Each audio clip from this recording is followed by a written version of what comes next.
See on Local 10, a YouTube star, an emotional appeal, all while police are surrounding her home. That mother, police say, barricaded herself inside the home with her son.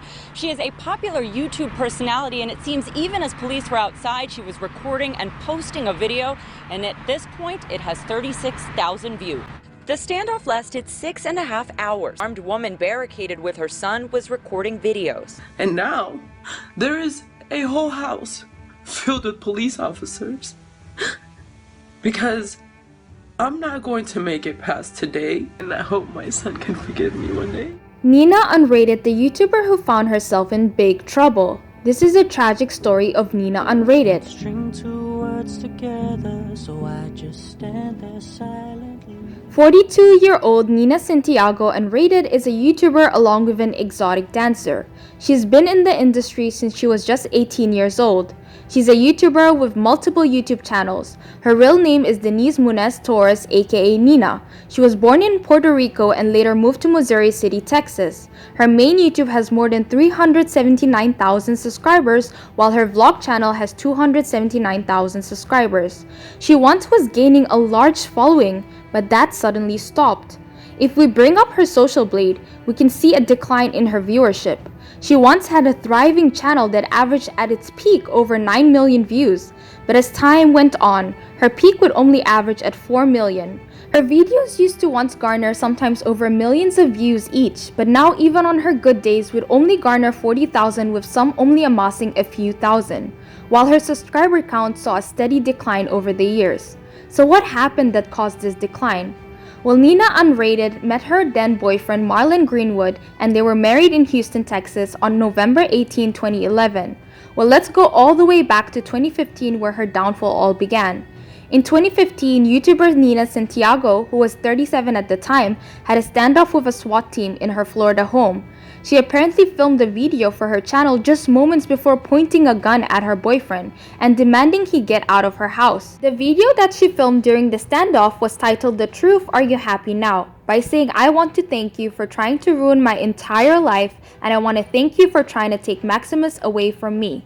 The last thing that you know I have that would ever love me unconditionally."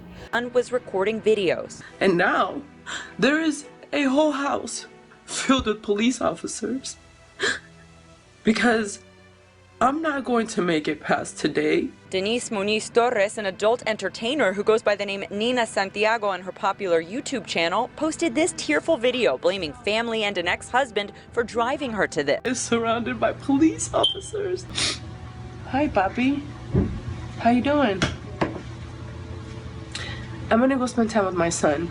I love you. I'll be right in. I'm gonna lay with you. Police said they arrived at the apartments around 12:30 p.m. and convinced Nina to allow her two kids to come out of the apartment. Officers said she initially wouldn't let her son come out of the house, but eventually she let him go. Police negotiated with Nina, closing an entire section of her building to get her to release her son, who she was holding hostage in her home.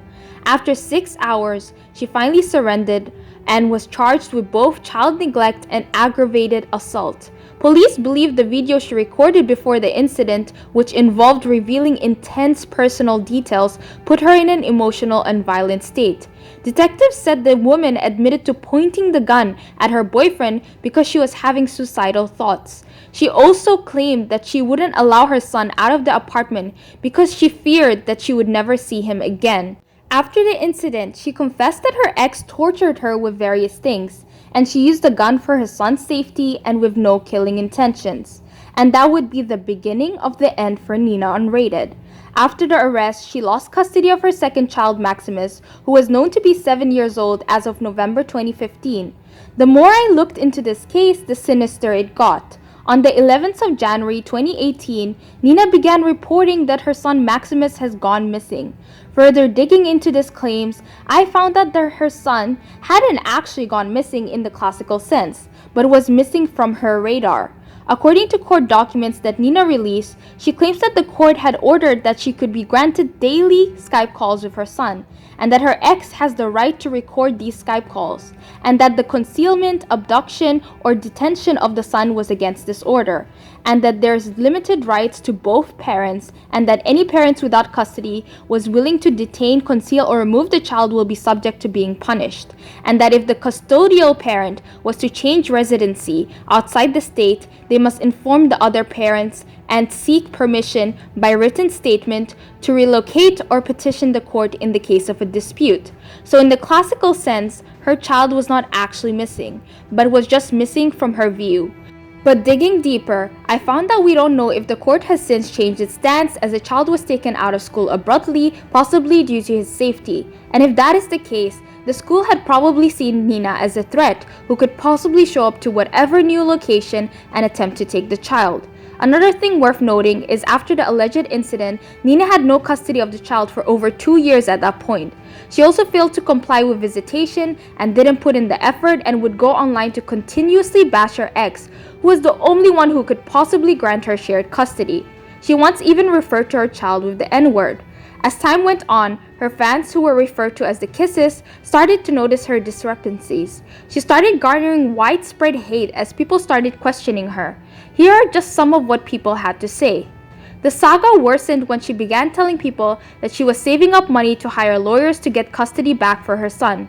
The problem began when she started saying that she was saving money for her son's college when that should not have been the priority. Her sole priority should have been getting custody back for her son. People then began noticing that she was making a substantial income, but still did not pursue with a lawsuit to get her son back. She would show her bank accounts, and when people would question why that wasn't used, she would simply say that she was still saving up or that the money was going for his college fund. Yet she would continuously talk about proving to the court that she was financially stable. People then began noticing her spending and how she could afford all these trips but never to go see her son.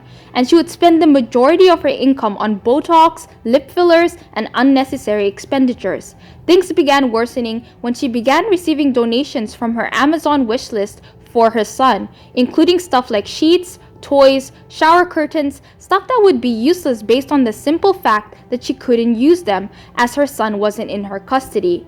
On March 17, 2018, one of Nina's former friends that goes by the name Glam Confidential on YouTube made a video accusing Nina of taking down another YouTuber's channel by obtaining her logging information, while she pleaded with Nina not to do it.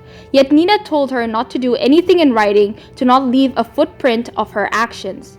I was a person who helped her write letters. I was the person when she went to court down there in Texas that I was on the phone with her. We had a three-way text conversation with her lawyer. I was copied on everything. I have every file that she ever had on, and that stuff all hasn't come out. I haven't put all of her information out. As far as Wendy Lee, remember Wendy Lee, the channel that was taken down. Do you know who took Wendy Lee's channel down? Nina Unrated took Wendy Lee's channel down. The person who did the editing for Wendy Lee got a hold of a friend of mine and wanted to speak about Wendy Lee and all the issues with what's going on about Nina. I found out about that person, and I knew that that person had information about Wendy Lee that Nina wanted to know. And of course, I'm the friend. I'm going to hook them up. So Nina said, don't do any of this in writing because you don't want to leave a footprint or anything. Hook me up with talking. So we went on a three-way phone conversation. I was there on the three-way phone conversation when the woman gave the password to Nina Unrated. I said, Nina, don't do it. Don't do it. You're gonna get in trouble. Don't do it. This is crazy. At that point, when I was on the phone with her, she had already logged in to Wendy Lee's email. And she saw that Nina's mother was sending Wendy Lee pictures of everything that she had in the house that belonged to Nina. She went ballistic. There was absolutely no talking to her. I tried talking to her until we must have got on the phone at like 11 o'clock, didn't get off the phone until probably 7, 8 o'clock in the morning. I went to bed saying, Nina, don't do it. Woke up at about maybe 2 o'clock in the afternoon. I think this was a Sunday or Saturday. Logged on, and guess what I saw? Wendy Lee's channel was taken down. So yes, it was Nina Unrated who took Wendy Lee's channel down. That's the kind of person that she is. Her ex-friend also accused Nina of being delusional and constantly asking her for money. Money that would just kept on going. It was always for something different. She, of course, needed money to pay off some lawyer's bills that she had. She needed money to make the car payments that she had. She needed money to live because she was on the road. She needed money. It was constantly, just never ending how much money this woman needed. And I didn't give it to her all the time. She said all Nina had to do was take classes to get to see her son, but she failed to attend them. She wanted to make it big in acting and YouTube instead to prove that she was a good influence on her son. So that's where her obsession with Trisha Paytas began. She continuously believed that she had to make it big for her son, but when money was settled with over 100,000 left behind, her priorities suddenly shifted. That's when she decided that she had to pay off things that she actually didn't have to pay off, when all she had to do was simply go to these classes and try to get her son back. Nina then uploaded a 54-second video titled "Receipts I Don't Dance with Pigs" as a response to her ex-friend's YouTube video. That's when Nina's fans began opening their eyes to the dark sides of Nina Unrated and realized Nina was just using her son as a pawn to get more money and fame. Well, on May 31st, 2020, Nina's dreams came true when she managed to get into a public debacle with Trisha Paytas that brought her mass viewership. She accused Trisha Paytas of allegedly removing over $16,000 from her OnlyFans referral. I'm going to be explaining to you guys how Trisha Paytas stole over $16,000 from me. I have all the receipts, I have all the evidence, I have all the proof, I have every single screenshot. This is not a clickbait video. Nina made a video thanking Trisha, and that is where it began. The video was titled "She's My #1 fan, That's a Fact." She said when Trisha found out that Nina was making a large percentage from Trisha after she capped out the threshold through her referrals, Trisha contacted OnlyFans, being part of the 1%, and OnlyFans removed the money from Nina Unrated's account. Of course, this made huge headlines, but the part that really got people talking was that the fact Trisha Paytas would do this. When people dug up deeper, they found that OnlyFans has a clause in their contract stating that they can change their rules at any given moment. The part that made people scratch their heads was the fact that Nina wanted to pursue it legally, when we all know OnlyFans is based in the UK, meaning she would have to acquire a team in the UK to help her out, and the travel costs would just not be worth it. They told Nina that the cost she would spend would be far greater than the money she lost, especially considering that OnlyFans is a multi-billion-dollar company and that they could stretch the case over the span of a few years till Nina no longer has money to continue pursuing the case. Now, the cherry on top was the fact that Nina was willing to spend all this money, considering her whole agenda from the beginning was getting her son back by becoming financially stable to be able to acquire lawyers that she would owe around $20,000. If she had the money on hand, people questioned why not use that instead to hire lawyers to win custody of her son. And that is where the enigma lies with Nina Unrated. Fans never really understood her stance. Until today, fans continue to question her motives. Let me know what you think about this whole case, because if you are confused, don't worry, so is everyone else.